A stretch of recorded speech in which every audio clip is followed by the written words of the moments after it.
Hello everyone. Welcome back to the third video in the series of these 100 phrasal verbs with their meanings and examples explained in Hindi and English. In this video, I am going to give you a list of another 25 phrasal verbs with their meanings and examples. So, let us just start, boys and girls, without wasting any more time. Number 1, give away. Give away means distribute, मतलब बांटना.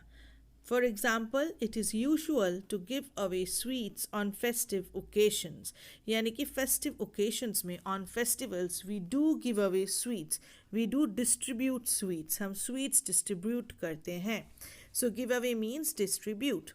Number 2, give out. Give out means disclose. Disclose means कोई secret किसी को बताना. For example, we should not give out essential information over the phone. यानी कि phone पे हमें किसी को कोई भी important information नहीं देना चाहिए. And it is a seek for all of us. Number 3, give up. Give up means abandon. Abandon मतलब किसी को छोड़ देना, अकेला कर देना. For example, Srijani adopted a child given up by her parents. यानी कि श्रीजनी ने एक बेबी को, एक चाइल्ड को अडॉप्ट किया जिसे उसके पेरेंट्स ने गिव अप कर दिया था, अबैंडन कर दिया था, छोड़ दिया था. Number 4, find out. Find out means detect.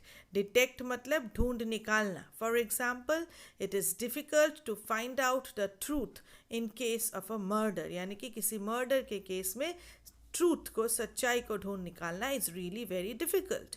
Number 5, draw off. Draw off means pull off, that is to complete. For example, they drew off the drama quite well. यानी कि उन्होंने वो ड्रामा काफ़ी अच्छे से complete किया. They just pulled it off. Number 6, drive away. Drive away means turn out, बाहर निकाल देना, to throw somebody out. For example, the dogs were driven away by the honking of the cars. Car की आवाज़ से dogs भाग गए थे. Number 7, draw in. Draw in means reduce, घटाना. Try to draw in your expenditure. यानी कि तुम्हें अपने खर्च को कम करना चाहिए. Number 8, go about. Go about means move about, यहाँ वहाँ घूमना. For example, he goes about the city relentlessly. वो बिना टायर्ड हुए पूरे सिटी में घूमता रहता है. So he goes about. He goes about moving aimlessly, बिना किसी aim के घूमना. Number 9, fall into. Fall into means acquire. Acquire is getting into a habit, यानी कि कोई habit बन जाना. For example, don't fall into bad habits. यानी कि हमें bad habits acquire नहीं करना चाहिए, हमें bad habits नहीं लगना चाहिए. Number 10, fall in with. Fall in with means agree with, to agree with something. For example, I could not fall in with his views.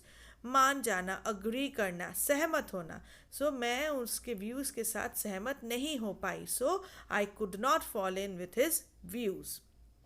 Number 11, draw out. Draw out is sketch. Sketch मतलब draw करना. Draw करना यहाँ पे pen and paper लेके drawing नहीं, draw करना मतलब imagine करना भी हो सकता है. For example, will you draw out a scheme. यानी कि क्या तुम कोई स्कीम सोच सकते हो, that is draw out. Well, number 12 is also draw out, and draw out has another meaning which means pull out, यानी कि खींच के बाहर निकालना. For example, his bad tooth has been drawn out. उसका जो दांत खराब हो गया था उसको खींच के बाहर निकाला गया. So, same phrasal verbs with different meanings. Number 13, deal with. Deal with मतलब behave, व्यवहार करना. He deals with his employees very nicely. वो अपने employees के साथ बहुत अच्छे से behave करता है. Number 14, deal out. Deal out means divide. Divide करना मतलब अलग अलग हिस्सों में बांटना. For example, deal out the cards equally. यानी कि कार्ड्स को इक्वली डील आउट करना है, डिवाइड करना है. Number 15, cut up. Cut up means find faults, गलती निकालना, to find out fault in somebody or something. For example, the critics cut up his new book. यानी कि जो critics है वो उसके नए बुक को कट अप किए, यानी कि उसके अंदर में खामियां निकाली, गलतियां निकाली. Number 16, cut up again. Cut up means afflict. तो cut up के भी दो meanings है. Afflict is the second meaning. Afflict मतलब किसी को बहुत बुरी तरह से असर करना. For example, his mother's death cut him up terribly. यानी कि उसकी माँ के डेथ से उसको बहुत ज़्यादा सदमा पहुँचा.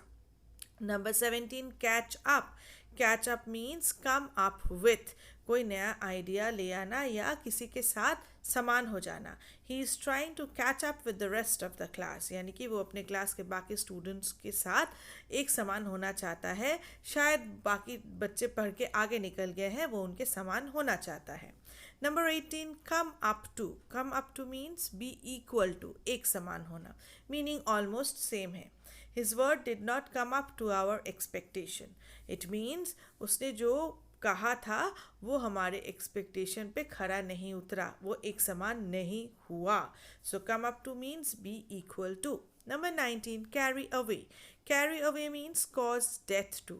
किसी के मृत्यु का कारण बनना. For example, the current of the ocean carried him away. Ocean के करंट ने उसे बहा ले गया, तो उसका डेथ हो गया. कैरी अवे का दूसरा मीनिंग है. नंबर 20 में देखो, remove. So look at number 20.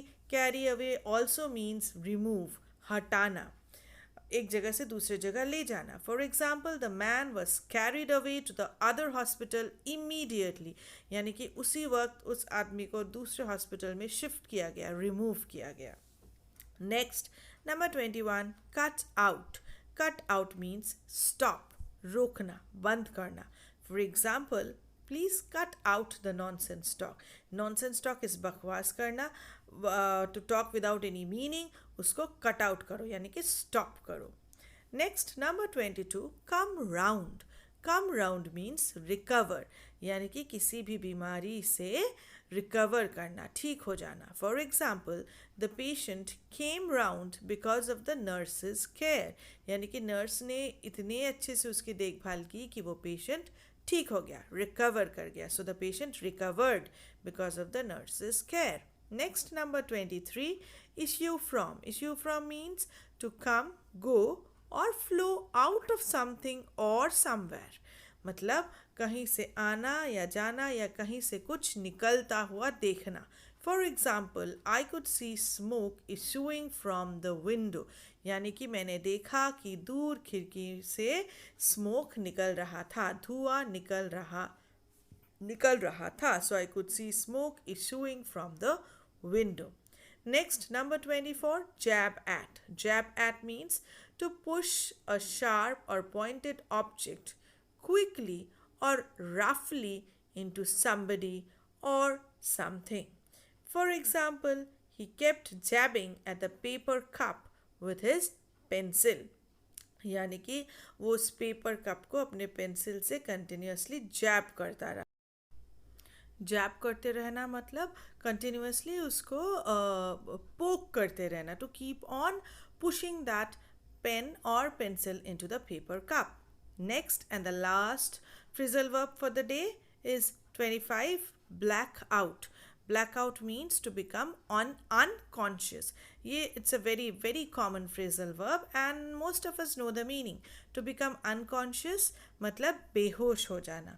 For example, the pain hit him and he blacked out. यानी कि उसको इतना ज़ोर से दर्द हुआ कि वो black out हो गया. That is, the person became unconscious. So my dear boys and girls, we come to the end of this video here with these 25 phrasal verbs. With this third video in the series, I have already completed 75 phrasal verbs. I have given you their meanings with examples as well. I hope all of you are going through them. Please do go through the phrasal verbs. Read them again and again and again so that it becomes easier for you all to handle, to learn and to use them in your own sentences. So keep waiting for the next and the last video in the series. I'll be coming up with it very, very soon. Till then, happy reading. Bye-bye.